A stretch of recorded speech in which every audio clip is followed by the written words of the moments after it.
kita akan membahas bahwa herbal itu bisa juga ya kita gunakan untuk upaya rehabilitatif ya, untuk memperbaiki sesuatu yang tadinya itu abnormal menjadi normal.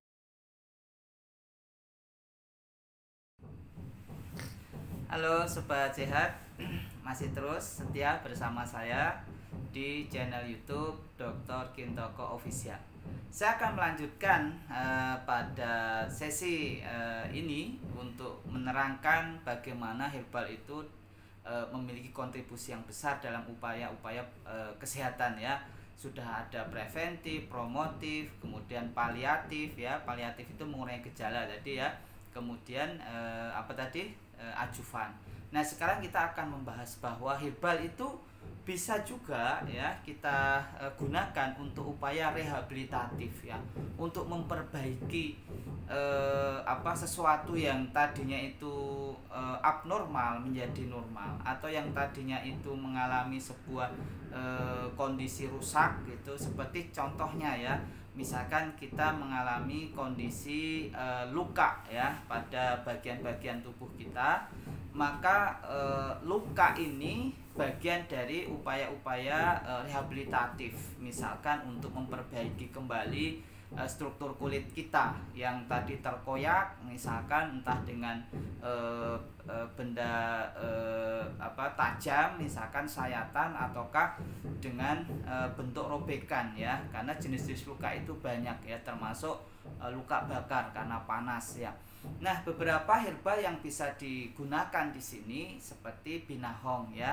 Binahong termasuk salah satu herbal yang sudah punya reputasi lama sekali, sudah dikenal oleh peradaban-peradaban kuno untuk mengobati atau melakukan rehabilitasi pada struktur kulit kita yang mengalami kerusakan atau mengalami tadi perubahan abnormal oleh karena sebab panas, terbakar, kemudian sayatan, robekan dan sebagainya.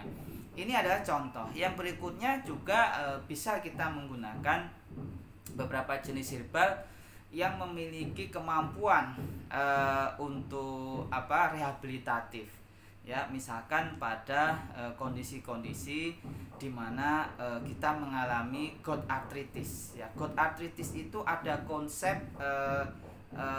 perubahan bentuk struktur dari tulang kita akibat asam urat yang mengendap pada persendian tersebut, sehingga nampak adanya asam urat yang mengendap itu dalam bahasa medis disebut sebagai topus ya. Topus kalau banyak namanya topi gitu. Topus itu kalau satu, kalau banyak beberapa sendi namanya topi. Nah, topi ini itu akibat endapan asam urat itu menyebabkan perubahan struktur pada persendian-persendian dalam tubuh kita. Oleh karena itu ini bisa direhabilitasi, istilahnya bisa dikembalikan menuju kenormalan, misalkan dengan menggunakan herbal-herbal yang bersifat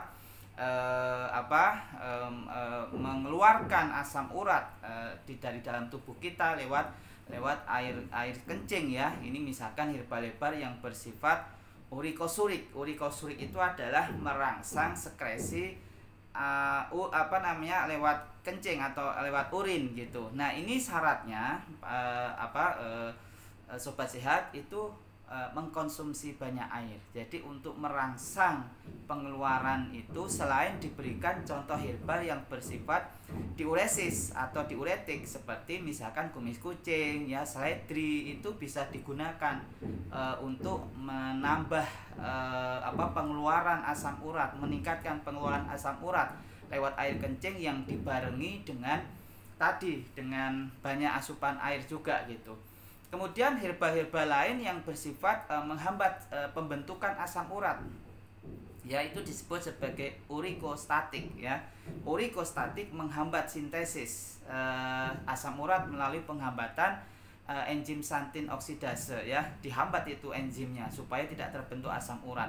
Nah, yang seperti ini misalkan kita bisa menggunakan daun kepel ya, kemudian daun tumbuhan anting-anting ya, pohon anting-anting atau tumbuhan herba anting-anting itu bisa dimanfaatkan untuk urikostatik atau menghambat pembentukan sel asam urat tadi ya.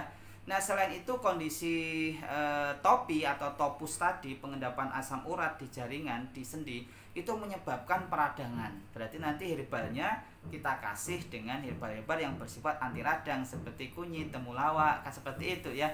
Jadi kombinasi itu menjadikan kita mampu untuk merehabilitasi kondisi pertulangan sendi pada tulang kita yang mengalami perubahan karena timbunan asam urat bisa dikembalikan menjadi normal dengan cara asam urat dihambat dan yang sudah terbentuk dikeluarkan melalui air urin. Sangat sederhana dan itulah buktinya herbal itu memiliki kemampuan dalam upaya untuk rehabilitasi. Masih ada satu sesi lagi, jangan kemana-mana, bertemu terus, pantau terus, share dan subscribe ya YouTube channel Dr. Gintoko Official. Assalamualaikum warahmatullahi wabarakatuh.